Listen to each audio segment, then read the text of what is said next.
Here lies Jeb, the greatest prospector ever known. He struck it rich early with gold. His story is the greatest one ever been told. Old Jeb took a liking to many a man. What magic he could do with his pen in hand.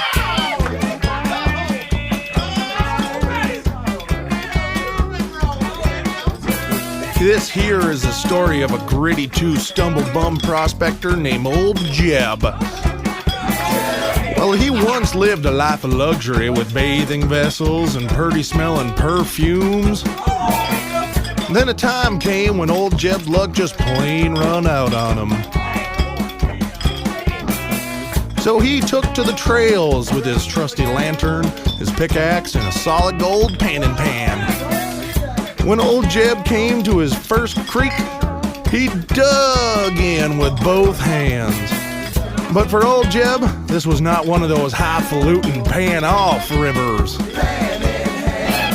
He worked up and down the banks, lonely as a belly button, till one day, well, Old Jeb just happened upon a piece of rock that shined like the devil. He hopped it and skipped all the way his way across the nation, touting his fortune to the nature. But Old Jeb lost his way in both the physical and moral sense of things. See, he had cut himself a path all the way to the Gulf of Mexico. He found himself wandering the shiny sands and snake-ridden land with the devil rock still clutched in his hand. He died amongst the towering plateaus and red rocks of sunset, but some still say you can hear his cry.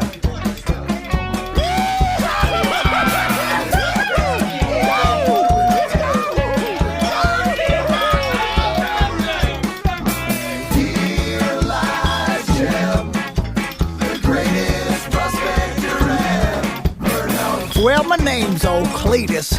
This here's my account of the greatest and best prospectors town's ever seen. Now, good old Jeb was born on the side of a mountain near Kodiak Ridge. He was born there on account of his mama was the wife of a gold-panning pappy. Now, there weren't many rivers in the heart of Iowa, but his family were a proud folk. He took no guff from the local townsfolk when confronted with this fact. Well, old Jeb learned real quick how to squeeze gold from a river that ain't got none. In fact, he was the best prospector that ever lived. Legend has it that his lantern shone brighter than the sun, and his pickaxe bit harder than a wolf. Old Jeb made a pretty good living, all right. In fact, legend tells that old Jeb would have been a millionaire if it weren't for the great gold drought of 1849. Now this here drought forced Jeb and his 15 wives to move out of the Mojave in search of that delicious honey rock. Now the only reason Jeb went there is because no one else did. Old Jeb was not going to be sharing his fortune with no man. It was this desolate place that drove him to madness, forever to search that dry land for his rightful due. Old Jeb took a liking to many a man. What magic he could do with his pen in hand. Old Jeb was a filthy old man. Old at age, 48 he was.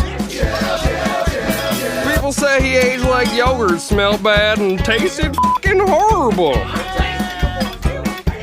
He couldn't make one poor fucking person smile.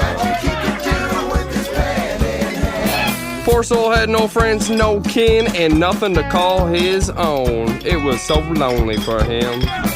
People used to say, hey, fuck that old Jeb. So alone old Jeb was, so alone. He took himself alone, down by the river, alone, by curious, that lonely bastard. He was looking for gold, and gold he found. I said, well, hey, people call me canned beans. And And I said I knew that old Jeb. He prospected with me once, looking for that old gold. Fun we had, fortune we did. Gold was to come by. So down by that lazy river, we wash our feet on that warm April afternoon.